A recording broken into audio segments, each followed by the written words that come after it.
Mga higala, matud sa mga CFD nga si Kristo lagi daw ilang gisunod. Si Kristo gid daw ilang gisunod. Mo nang mahimuot ko. Karon kay si Kristo man kay gisunod yung mga CFD sa mga Catholic Filipinders o kamong mga RCC o kamong tanan nga mga Domingista. Karon kay si Kristo man kay gisunod. Asa mabasa sa kapitulo bersikulo sa Biblia nga si Kristo sumala siyang nabatasan kada Domingo siya naa sa sinaguga. Sige, ilapag ang teksto, ilapag. Tungod kay Kristiyanos man kaha mo, si Kristo may founders Kristiyanos, hindi kada Sabado naaman siya sa sinaguga. Di man Domingo yang isulod sa sinaguga kada Sabado man gyud, nya matod mo Domingo na pag-abot sa Kristiyanos. Asa mabasa sa kapitulo bersikulo sa Biblia nga si Kristo nga may founders Kristiyanos kada Domingo mo sulod sa sinagugag simbahan. Diin mo yung sundon. Sige, lapag. Kaya kung di mo kahataga na mga CFD na mutmut kimugtaman sa mga tao. Ni arangkada na pod si Boy Hilak o naghata na po mga punto, mga argumento nga makainguntag kung ikaw kabalo, kung ikaw ka magtuon sa tudlo sa Iglesia Katolika Apostolika Romana ug sa balaang kasulatan, mura po rin tinuod, basta mo present ni sila. Pero kung nagtuon ta sa tudlo sa Iglesia Katolika o sa gisulti sa balaang kasulatan, again, sama sa ubang gitawag og mga tagakpod, mailan o makita nato nga mga ignorante gining mga tawhana sa nakasulat sa tradisyon at the same time sa kasaysayan kanan nakasulat diha sa balaang kasulatan. So naa siya tawag ining kuan, naa siya mga komento. Gisulti niya si Kristo daw kuno daw ang atoang tawag ini nga gisunod. Yes, siya ang atong sentro, siya ang atoang ginasimba kay sa pagtuong Katolika si Kristo ang sentro. Si Kristo ang naa sa tunga. Mo na nga naturalmente, sundo na mo kaptong iyahang gitawag og teaching. Og never nakasulat sa balaang kasulatan nga gitudlo ni Ginoong Jesucristo nga magpahulay mo sa adlawng igpapahulay. So karon naaman siya itawag ining pangutana. Kay ato man nang gisunod si Ginoong Jesucristo nya si Ginoong Jesucristo nagsunod daw sa adlawng igpapahulay. Ya daw kuno nabatasan muadto siya sa adlawng igpapahulay. O sa matag adlawng igpapahulay didto sa gitawag og sinagoga. Wa mo siya kasabot siyang gibasa. Makita nato ba nga nagbasa ning mga tawhana nga wa nila masabti ang ilahang gibasa. Kana ding pulong na batasan. Unsa man na ang meaning anang word nga nabatasan or customary. Custom niya. Buti pasabot na ang mga practices daan nga na-establish before pa niabot or nahimong tao nga atong Ginoong Jesucristo. Nga mo na gisunod sa mga tao kaniadto before pa niabot ang Ginoo. And syempre, kinaaman sa lugar sa gitawag og mga Hudyo, iyahan ang na-adapt, iyahan ang nakuha, iyahan ang custom kung baga, tungod kay naaman siya ni anang maong lugar. And kanang lugar manggod, mga sir og mga ma'am, kuan manggod na kanang ang ilang sistema sa gobyerno, theocratic form of government. So buti pasabot ang ilang sistema sa ilang pagsimba, maupod sabna ang ilahang balaod. So mo nang kinahanglan sila musulod, kasi naguga sa ano ipapahulay as gitawag og customary or as custom nila nga naman kay again mauna ang na-establish nga practice according to their laws and at the same time according to their beliefs. So karon mosunod ba ang tawag ini mga Kristiyano ana?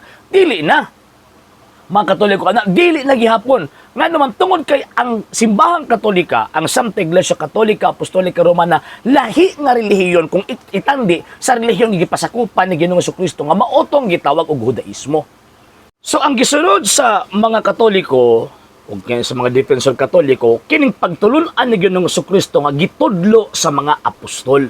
O ang gitudlo sa mga apostol, klaro man na nakasulat sa balaang kasulatan, every Sunday or matag Domingo, nagaabto, nagatigom sila. Kay at that time, wala pa man sila house of worship. Kay for the first 300 years, kuan pa man sila, tawag ining, usaman sila ka persecuted nga community. And at the same time, mga to sa sinaguga, dili aron adlaw ipapahulay, magpahulay sila. No, tudluan og i-convert nila ang mga Sabadista at the time. Kung pareha pa sila og faith concerning sa adlaw ipapahulay, dapat sana, wala kung nila i-convert ang mga Hudyo, pero anong ila pa mag-i-convert? Nagpasabot nga dili sila pareho og gitawag og pagtuo. So ang mga Katoliko, kay Kristiyano man, dili man mga Hudyo. So ang gisunod nga pagtulunan, ang pagtulunan ni Kristo, nga gitudlo sa mga apostol. O ang gitudlo sa mga apostol, St. Matthew chapter 28 verse 1 and 9, Acts of the Apostles chapter 20 verse 8, pagkahuman na Revelation chapter 1 verse 10, adlang Domingo. magtigom sila magsimbas Ginoo. Og ang mga patristic literature kanang mga gisulat sa mga fathers nga mga documents naghatag og pahimugat nga ang mga Kristiyano for the first 300 years nagsimba sila sa Ginoo adlawng Domingo, dili adlawng igpapahulay. Karon sakyan ko ni ang iyahang tawag ining argumento nga kinahanglan sundon gyud sa Ginoong Kristo. Question: kini bang mga sabadistang piki, kining sabadistang gipangtukod lang og Amerikano, apil na ng 70 Adventist, daghan man na sila, nasunod ba sila kang Ginoong Kristo? O na ako'y tawag ining pipila ka mga pangutana, tubagan ninyo niha. Maghulat ko sa inyong tawag ining tubag ani. Nisunod man ka mo kang Ginoong Kristo. Si Ginoong Kristo nagpahulay sa ano ipapahulay based sa teaching sa Judaismo. So buot ipasabot ang Kristo nagsunod siya tungod kay sakop siya sa Judaism.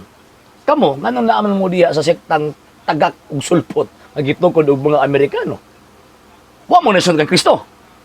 Number two, kining customary practice ni Ginoong Kristo, particularly sa adlong tawag ining igpapahulay, ang iyang nadawat nga custom ang mag-lead sa adlong igpapahulay pare sa inyo nganong pastoy. Sunod man ka nato ha, di sa tamo abante dito from Christ to the apostles. Diri sa ako kang Ginoong Kristo kanang inyong ginaduot. So nganong naaman mo din ha sa tawag ining mga pastoy nga diha sa balaang kasulatan pari man ang tawag ining gituuhan o mag-lead sa gitawag og ilang pag-ampo pagsimba sa adlong igpapahulay. Number 3, tubakan ninyo ni. Number 3, ang Judaismo wala magtuo, wala sila magtudlo nga si Ginoong Hesus mao nang Kristo. Mabitaw ilahang gipapatay, di ba? Kamo nganong tawag ining nituo mo kang Ginoong Kristo, ila pa to man nagtuo. Di ba? Kay mo man na ang custom nga nadawat ni Ginoong Kristo. Mo na ang custom, mo na ang teaching nga nadawat ni Ginoong Kristo at the time.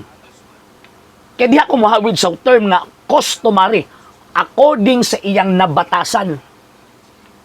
And lastly, kanang giingon nga adlong igpapahulay na belong na siya sa one of the tawag ining laws nila, kanang 613 laws.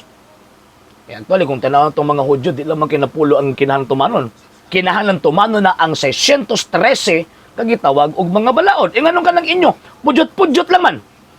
Pili-pili lang man ug sa inyo magustuhan. Adlaw ipapahulay og pagkaon, the rest anak wala na. Di ba nakasulat sa balaang kasulatan gitudlo ni St. James, ang giingon niya nga pag musupag gani ka o wa kay ka magdawat sa usa ka balaod, wa pud di mo gidawat ang tanan. Sa 613 laws nga ginasunod sa mga Hudyo, nganong duha ra man ang inyong paborito? Nganong kada ra man ang inyong ginunutan? Nganong wa man nyo gituman kadtong customs nga customary nga balaod nga gidawat ni Ginoong Kristo sa panahon nga moadto siya sa adlong ipapahulay? Tanaw na to big mo. Musalir ba ni inyong guwan? Musalir ba ni ang inyong tawag ining argumento? Ato ang kanon ha, ato ang nunutan ha. Di ta pwede mo gawas diha ta mo nunut. And last argument na to, mga sir ug mga ma'am. Kanang giingon nga law of the Sabbath nga nakasulat sa balaang kasulatan, klaro man kaayo nga ang implementer of that law of the Sabbath ang mga Hudyo. Anus apa nahitabo nga ang Seventh-day Adventist gitagaan sila katungod nga mo implementar sa law of the Sabbath aron naa sila katungod nga mo badlong mo saway ni adtong mga tao nga di mo tuman sa adlong ipapahulay. So kung mo badlong mo nga wa mo'y otoridad, so usurpation of authority ka na. Pagpamakakon, di ba? Kamu ang butbuton, dili kami ang butbuton. Sa mo ang pagtulunan sa mga Katoliko, ang balaod, paso naman tong sa Old Testament, gikuha na Ginoong Kristo, gi-amend. Pagkaman, it must be, kanang balaura, it must be interpreted according to the Christian concept and teaching.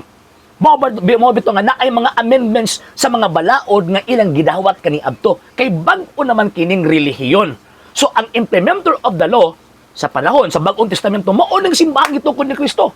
Unya, unsa man ang simbahan na? Kanang mibuto lang ni Abtong 1863, gitukod sa upat kabuk Amerikano? No! Dili na mao. Ang gitukod ni Kristo, ang edad karong panahon na not less than 1,980 years old na. bot-boton mo, dili ang Katoliko, ay may ipahid or iangin anang inyong tawag inang kabot-boton. Okay? Sa hindi pa po nakapag-follow sa mga pages po natin, i-follow nyo po yung mga pages po natin, RJ Horolanciano II TV Apolia Punto Argumento page, Kuya Apologist TV page, and RJ's Vlog 2022. And pwede rin po kayo mag-send po dyan ng Facebook stars. And also, sa ating po mga channels, sa hindi po nakapag-subscribe, subscribe po ninyo yung mga channels natin, Dalay Catholic, Apologist International Official, RJ Sano II TV, Kuya Apologist TV, and Barrio Kawayan Religious Forum. And pwede rin po kayo mag-send po dyan ng super sticker, super chats, and super thanks. And maraming salamat po sa mga kapatid ko mga Katoliko na ulis pong tumutulong sa programa po natin. Maraming salamat po. Nang dahil po sa tulong at suporta po ninyo, ang programa pong ito, until now, andito pa rin po sa social media. And until now din po, nangangailangan pa rin po tayo sa tulong at suporta po ninyo dahil wala po kami magagawa rito mga sir, mga ma'am, kung wala po yung tulong at suporta po ninyo. Sa gusto pong tumulong, sa gusto pong sumuporta, pwede po ninyong ipadala ang tulong at suporta po ninyo sa pamamagitan po ng ating mga account numbers dyan po sa ating pong screen.